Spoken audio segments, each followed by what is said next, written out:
रामपुर गांव घने कोहरे की मोटी चादर में लिपटा हुआ था।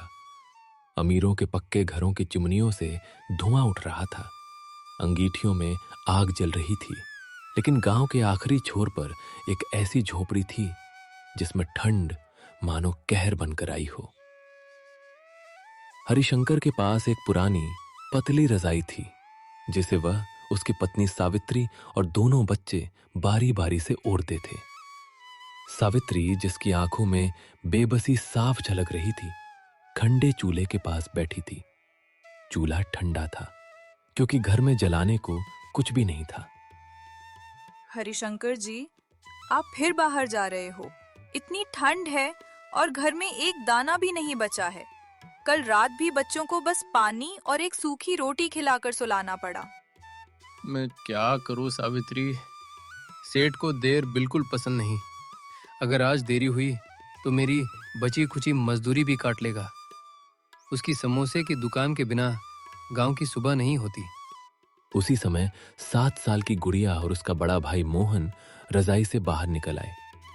ठंड और नींद से उनकी आंखें लाल थीं। पापा, रात में बहुत ठंड लग रही है। मुझे तो इस सर्दी से डर लगता है। मेरी रजाई भी बहुत पतली हो गई है। प्लीज आज लौटते वक्त मेरे लिए नई मोटी रजाई ले आना। पापा, मेरी शर्ट भी फट गई है। दुकान पर जाने में शर्म आती है। अगर आप रजाई और राशन ले आए तो मैं नए कपड़े नहीं मांगूंगा। कितने बरस हो गए गर्मा गर्म जलेबी खाए। हरिशंकर का गला भर आया। वो बच्चों की आंखों में सीधे देख नहीं पाया। मेरी गुड़िया, मेरे शेर, तुम चिंता मत करो। आज पूरे पैसे लेकर आऊंगा। सबसे पहले रजाई और गरम खाना लाऊंगा। वो सावित्री की ओर देखता है। उसकी आंखों में डर भी था और उम्मीद भी। ये कहकर वो ठंड को पीछे छोड़ता हुआ दुकान की ओर बढ़ चला। महावीर साहू की दुकान, महावीर समोसा भंडार, गांव की सबसे चमकदार दुकान थी। इतनी ठंड के बावजूद बाहर भीड़ लगी थी। सभी लोग हरिशंकर के गर्मा गर्म समोसों की राह देख रहे थे। हरिशंकर को समोसे तलने का हुनर मानो जन्म से मिला था। गरम तेल, सही मसाले, सही वक्त, यही उसकी पहचान थी। ऐसे ही हरिशंकर दुकान पहुंचा। ओए हरिशंकर, घड़ी नहीं देखता क्या? 6:30 बज चुके हैं। अगर 1 मिनट और देर होती तो आधी मजदूरी काट लेता। मालिक, ठंड बहुत थी। बच्चों को थोड़ी देर आग के पास बिठाना पड़ा। चल बहाने मत बना। तेरे समोसों में स्वाद है, तेरी जिंदगी में नहीं। चल फटाफट समोसे बना, बाहर भीड़ इंतजार कर रही है। हरिशंकर चुपचाप काम में लग गया। पूरे दिन उसने ईमानदारी और लगन से काम किया। उसने कुछ भी नहीं खाया था। शाम होते होते हरिशंकर ने हिम्मत जुटाई और महावीर साहू के पास गया। मालिक, आज की मजदूरी और पिछला बकाया दे दीजिए। घर में राशन और बच्चों के लिए रजाई लानी है। 100 रुपए आज के और 600 रुपए पहले के बाकी हैं। 700 रुपए? बड़ा आया 700 रुपए लेने वाला। कभी तूने देखे भी हैं 700 रुपए एक साथ? मालिक, मेरी बेटी रात भर ठंड से कांपती है। बस आज थोड़ा दे दीजिए। ज्यादा मुंह मत चला। लेना है तो ये ले, नहीं तो कुछ नहीं मिलेगा। मुझे आज आलू की बोरी और मसाले भी खरीदने। साहू ने उसको सिर्फ 120 रुपए दिए, जबकि हरिशंकर के 700 रुपए बाकी थे। 120 रुपए का नोट मुट्ठी में भींचे हरिशंकर बाजार पहुंचा। अरे इतने पैसों में तो जलेबी तो क्या, घर राशन भी मुश्किल से आएगा। घर पर सब मेरा इंतजार कर रहे होंगे। कुछ भी हो जाए, आज तो रजाई लेकर जाना ही होगा। ऐसा कहकर हरिशंकर सब्जी वाले के पास चला गया। अरे भैया, आज क्या क्या ताजी सब्जी लाए हो? अरे भाई, आलू का पराठा खाओ, ठंड को दूर भगाओ। आलू कैसे दिए? 60 रुपए किलो है। प्याज 50 रुपए किलो है। तब तो बस आलू और कुछ आटा ही आ पाएगा। तभी उसकी नजर पास रखे मटर पर गई। ये मटर ताजे लगते हैं। क्या भाव लगा रहे हो? मटर ताजे और अच्छे, मटर ले जाओ सस्ते, बस 30 रुपए किलो। हाँ, मटर दे दो 1 किलो। वहां से मटर लेकर वो रजाई की दुकान में पहुंचा। रंग बिरंगी मोटी रजाइयां देखकर उसे गुड़िया का कांपता चेहरा याद आ गया। भाई, सबसे सस्ती रजाई कितने रुपए की है? सबसे सस्ती रजाई 750 रुपए की है। आपका क्या बजट है, उस हिसाब से रजाइयाँ दिखाता हूँ। 750 रुपए सुनते ही उसकी आंखें झुक गईं। मेरे पास तो बस 90 रुपए हैं। इतने में तो रुमाल जितनी भी रजाई नहीं ले जा पाऊंगा। उसे बगल में बचपन का दोस्त रमेश दिखा। रमेश भाई, मेरे पास बस 90 रुपए हैं और घर पर बस एक फटी रजाई है। मेरी बेटी रोज ठंड से कांपती रहती है। दोस्ती यारी अपनी जगह है और पैसा अपनी जगह। मुझे भी और रजाइयाँ मंगानी है।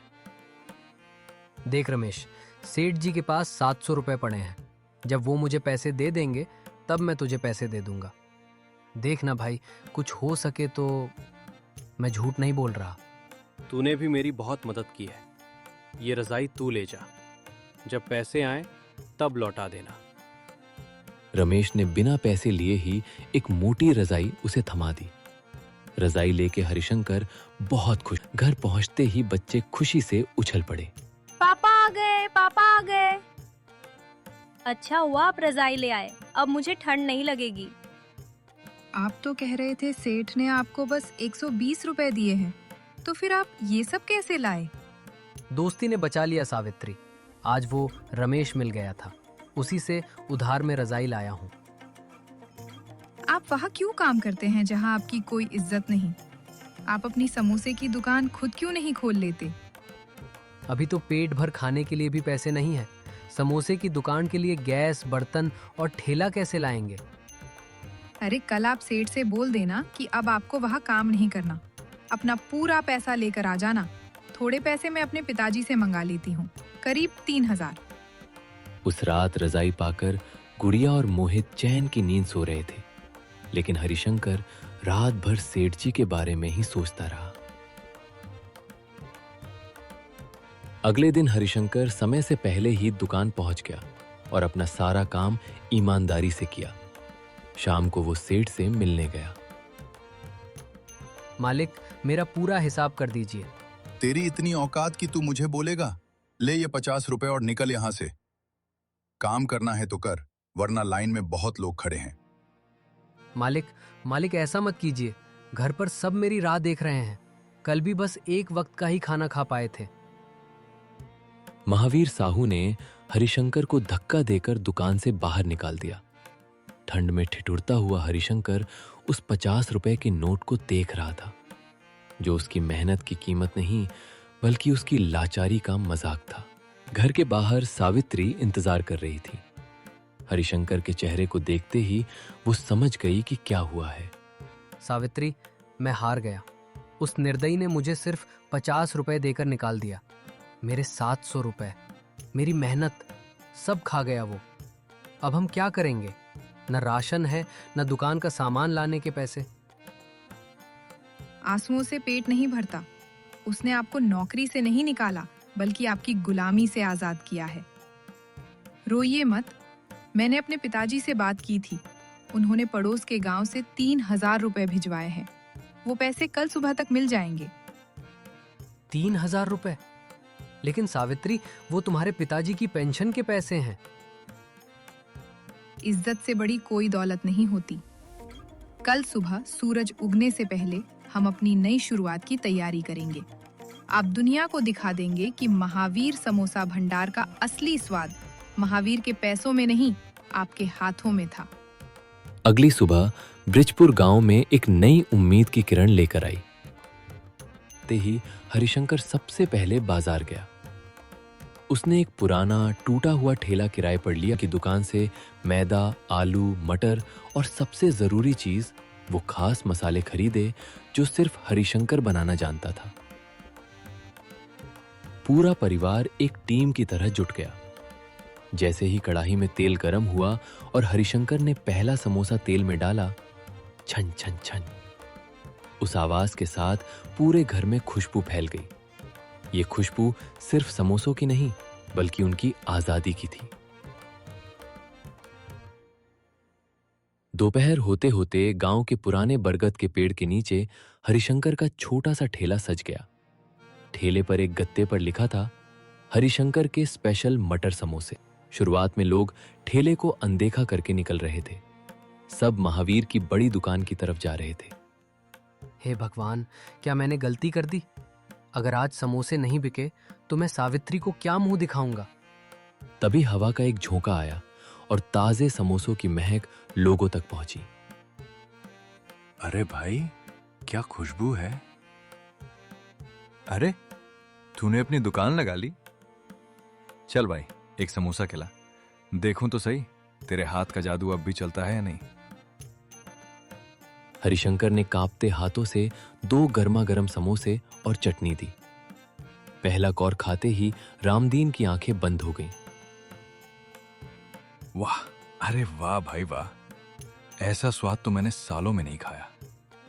इसमें मटर का स्वाद भी है और मसाले भी एकदम कड़क हैं। अरे ओ भाइयों, इधर आओ, असली समोसा खाना है तो यहीं आओ। फिर 2 लोग आए, फिर 4 और देखते ही देखते भीड़ लग गई। शाम हारे समोसे बिक चुके थे। आज की कमाई 500 रुपए थी। दूसरी तरफ महावीर साहू की दुकान पर सन्नाटा पसरने लगा था। उसने शहर से एक नया हलवाई मंगवाया था, लेकिन उसे हरिशंकर वाला स्वाद पता नहीं था। अरे सेठ, ये क्या खिला रहे हो? समोसे में आलू कच्चा है और मसाला तो है ही नहीं। थू, पैसे बर्बाद कर दिए। कल किसने देखा है? हम तो बरगद के नीचे जा रहे हैं। सुना है हरिशंकर ने वहां दुकान खोली है। वहां के समोसे खाकर उंगलियां चाटते रह जाओगे। ये सुनकर महावीर साहू के पैरों तले जमीन खिसक गई। उसका सबसे अच्छा कारीगर अब उसका सबसे बड़ा दुश्मन बन गया था।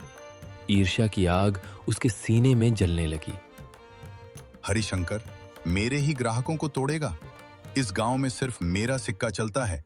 तुझे बर्बाद करके रहूंगा। कुछ दिन ऐसे ही बीत गए। हरिशंकर का काम तेजी से बढ़ रहा था। उसने गुड़िया और मोहन के लिए नए कपड़े ले लिए थे। घर में अब दोनों समय चूल्हा जलता था, लेकिन अमीर की ईर्ष्या गरीब की खुशी ज्यादा दिन बर्दाश्त नहीं कर सकती। एक रात जब पूरा गांव सो रहा था, महावीर साहू ने एक भयानक योजना बनाई। उसने शहर से एक जहरीला पाउडर मंगवाया जो पेट खराब कर देता था। अगले दिन दोपहर में जब हरिशंकर पानी लेने के लिए हैंडपंप पर गया था और ठेले पर कोई नहीं था, महावीर साहू चुपके से पीछे की तरफ से आया। उसने अपनी जेब से पुड़िया निकाली और हरिशंकर की तैयार की हुई इमली की चटनी के बड़े भगोने में मिला। खाओ, अब खाओ हरिशंकर के समोसे। आज के बाद कोई इस ठेले का नाम भी नहीं लेगा। हरिशंकर वापस आया। उसे कुछ भी पता नहीं था। शाम को ग्राहकों की भीड़ उमड़ पड़ी। सबने समोसे के साथ वो चटनी मजे ले लेकर खाई। रात होते होते गांव में हाहाकार मच गया। जिसने हरिशंकर के समोसे खाए थे, सबके पेट में मरोड़ उठने लगी। हाय रे, मर गए। जरूर उस हरिशंकर ने सड़ा हुआ सामान खिलाया है। चलो उसके घर, आज उसे छोड़ेंगे नहीं। गुस्साए गांव वालों ने हरिशंकर के घर को घेर लिया। लाठियां और मशाले लिए लोग उसे गालियां दे रहे थे। गांव वालों ने सरपंच जी को हरिशंकर के घर पर बुला लिया। हरिशंकर, बाहर निकल। तूने चंद पैसों के लालच में पूरे गांव की जान जोखिम में डाल दी। सरपंच जी, मैंने कुछ नहीं किया। मैं रोज की तरह ताज़ा सामान ही लाया था। मैं अपने बच्चों की कसम खाता हूँ, मैंने कोई मिलावट नहीं की। ये झूठ बोलता है सरपंच जी। ये सस्ते के चक्कर में सड़ा हुआ सामान लाता है। मैंने इसे परसों बाजार में सस्ते सड़े हुए आलू खरीदते देखा था। इसने लालच में आकर गांव वालों को झड़ दिया है। इसे गांव से निकाल देना चाहिए। भीड़ बेकाबू हो रही थी। सावित्री बच्चों को सीने से लगाकर रो रही थी। हरिशंकर को लगा कि आज सब खत्म हो गया। उसकी ईमानदारी पर आज दाग लग चुका था। तभी भीड़ को चीरते हुए एक आवाज आई, रुको। ये आवाज गांव के डॉक्टर शर्मा की थी और उनके साथ खड़ा था एक छोटा लड़का, छोटू, जो महावीर साहू की दुकान पर बर्तन धोता था। सरपंच जी, मैंने बीमार लोगों की जांच की है। ये बीमारी सड़े हुए खाने की वजह से नहीं हुई है। ये एक खास किस्म के केमिकल की वजह से हुई है जो खाने में ऊपर से मिलाया गया था। और ये काम हरिशंकर का नहीं हो सकता। डॉक्टर, तुम क्या कह रहे हो? केमिकल कौन मिलाएगा? जरूर इसी ने मिलाया होगा। नहीं साहू, सच ये बच्चा बताएगा। बोल बेटा, डर मत। छोटू डरा हुआ था। उसने हरिशंकर की तरफ देखा। हरिशंकर ने उसे प्यार भरी नजरों से देखा और उसी पल उसे सच बोलने की हिम्मत मिल गई। सरपंच जी, आज दोपहर सेठ जी के हाथ में पुड़िया थी। उन्होंने मुझसे कहा था कि अगर मैंने किसी को कुछ बताया तो वो मुझे जान से मार देंगे। लेकिन मैंने उन्हें हरिशंकर भैया के ठेले के पास छिपते हुए देखा था। जब भैया पानी लेने गए थे तो सेठ जी ने वो पुड़िया चटनी में डाल दी थी। छोटू की बात सुनते ही पूरे गांव में सन्नाटा छा गया। सबकी नजरें अब महावीर साहू पर थीं। साहू पसीने से लथपथ हो गया। वो भागने की कोशिश करने लगा, लेकिन रमेश और बाकी गांव वालों ने उसे पकड़ लिया। तूने अपनी जलन में पूरे गांव को मारने की कोशिश की। तुझे शर्म आनी चाहिए। मुझे माफ कर दो, मुझसे गलती हो गई। मैं हरिशंकर की तरक्की देख नहीं पाया। मैं अंधा हो गया था। मुझे जेल मत भेजो। तेरी दुकान आज से सील की जाती है। तू हर उस आदमी के इलाज का खर्च देगा जो बीमार पड़ा है, और हरिशंकर को हर जाने के रूप में 10,000 रुपए दिए जाएंगे। उस रात बुराई की हार हुई और अच्छाई की जीत। हरिशंकर की ईमानदारी पर लगा दाग धुल गया।